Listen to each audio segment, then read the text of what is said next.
Hi guys, sorry for not posting yesterday. I had a bit of a headache and I didn't really feel up to posting a video, but I'm here now. Today's topic is actually very relevant to this video because I am posting this video on YouTube and I basically want to talk about the way that YouTube has changed my life. I don't think anyone realized how much of an impact this website would have on everyone's lives, and just the amount of content on this website is insane. So here are the top 3 ways that my life has been altered. Number 1. Garnet Valley is an incredibly small town. I mean, I know there are smaller ones, but to me it feels very remote and almost isolated. YouTube helped me find an entire different community and engage with different people that I've never actually met in real life. I could go to VidCon, but that's a little bit expensive at this point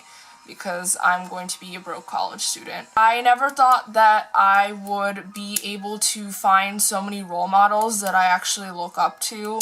I think that all these people have influenced me in ways that I never would have predicted when I first started watching their videos. I think that 2 of my favorite YouTubers would probably be Superwoman and Psycho Soprano. Psycho Soprano is basically the alter ego that plays Miranda Sings. Psycho Soprano, her name is Colleen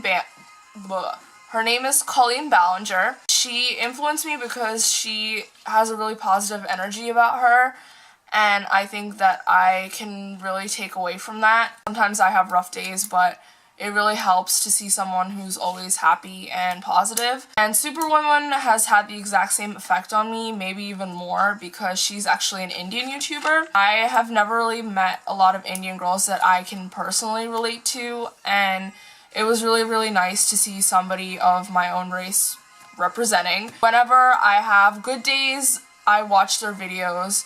Whenever I have bad days, I watch their videos. I don't know if everyone is as attached to YouTube as I am, but I think that when I say that I found a new community, I definitely mean it, because I laugh when they laugh and I cry when they cry. YouTubers are still people.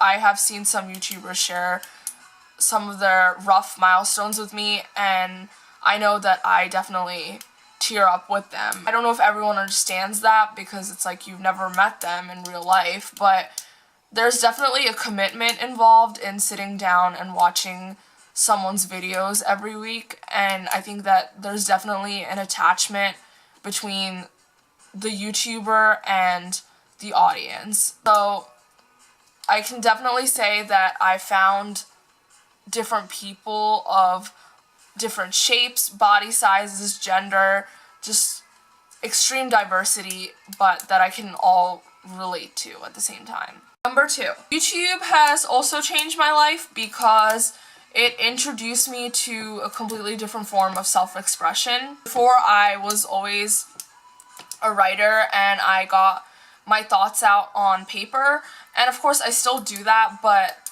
talking to a camera is definitely something that I never even thought about doing before. But once I started watching the Lizzie Bennett Diaries, I remember seeing Lizzie vlogging. You know, of course I know that it's fictional, but anyway, I remember seeing her vlogging and thinking, hey, I could do that. And a year later, I am doing it, and that's a really cool thing. When I vlog, I like to talk about different issues or different thoughts that I'm having, and I like that these videos are kind of a quick glimpse at what's going through my head. I think that's just a really interesting concept in general. I feel like when you're recording a video, the subject matters and you're putting it on the internet for a reason. At least that's the way that I look at my videos. I know that everyone has a different interpretation. I'm just really glad that I live in the 21st century because it really is so cool that I got to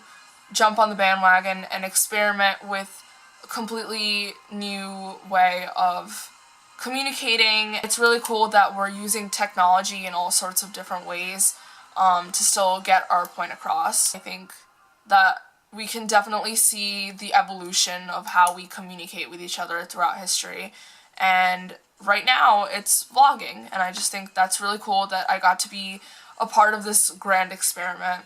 It's also introduced me to a lot of cool projects. I'm doing a lot of collab channels right now. For example, I'm doing a collab channel with you guys, and I'm really, really glad that we got to do this. I don't know if I've said that before, but it makes me really happy that we actually committed to something and we actually decided to do it. Another project that I want to talk about that I've talked to off camera, but just kind of want to mention. So basically, I watched this girl on YouTube, and her name is Sabrina, but her YouTube channel is Nerdy and Quirky. Basically had this idea called Friendship 2.0. It's where two people who don't know each other share a channel or something like that, and they vlog at each other for a full year, and by the end of the year, they decide to meet. I just thought this was an incredibly cool idea, and I knew right away that I had to be a part of it. I was looking through the YouTube comments, and I saw somebody, and I said, oh, hey, like, do you want to do this with me? And she said, yeah, sure. So we have emailed back and forth, and I'm starting that collab channel on Friday. It's extremely cool that I get to combine vlogging, which I already really like, and pen paling together. Number 3, it introduced me to a completely different form of fangirling. So obviously all of us are really, really big fangirls, but YouTube introduced me to a completely new form. For example, I started watching the Lizzie Bennet Diaries, which Christine actually introduced me to, so thank you. I doubt you even knew what you were doing last year when you introduced me to it. Actually, what introduced me to vlogging. It's really cool because I actually got to find female characters that I related to for the first time. A lot of issues that I have with books and movies is that I can't really relate to a lot of female leads, but the thing about YouTube web series is that the women who are vlogging definitely have a certain energy about them that I can relate to, because we're all very outgoing and we like to communicate, we like to talk a lot, basically. I think that web series, it's a huge time commitment for the actors and actresses and directors, and even for the audience to a certain extent. I think it's one of the smartest ideas out there because it really allows us to grow with the character. Over the course of 1 year, I definitely grow, and so it feels like I'm growing up with the character. The point that I'm trying to make is that it fleshes out character development, and we get to see the little increments, whereas in novels and movies, I don't know how long it takes you guys to read a novel, but for me it might take a couple of days at most, and movies are like 2.5 hours maybe. Not that books and movies aren't great storytelling mediums, it's just that I think that web series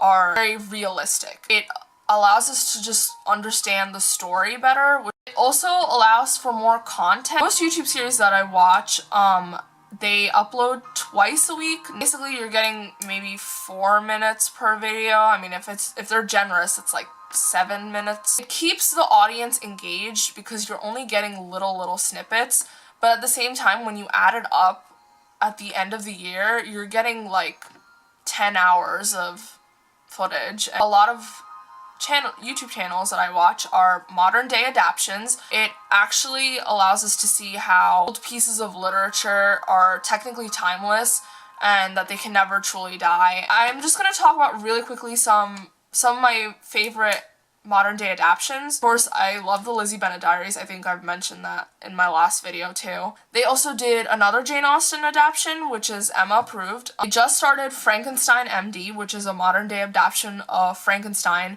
It's extremely funny, and it's actually really educational. I learned a lot of sciencey things, and I'm not normally a science person, but I find the show extremely engaging and kind of questions what is ethical and what is not. And Hank Green, one of the half of the Vlogbrothers, is basically the executive producer. So I would have said before that the Lizzie Bennet Diaries is my favorite modern day adaptation, but now I'm not so sure. I am a bit of a Shakespeare geek. I mean, he was kind of a misogynist, but you know, the writing's good. There's a modern day adaptation of Much Ado About Nothing, about high schoolers in New Zealand. Beatrice is basically one of the most badass female characters that I have ever met. I relate to her on a spiritual level. Guys, today in a video, she used the word misogyny, okay? She's just a flaming feminist who takes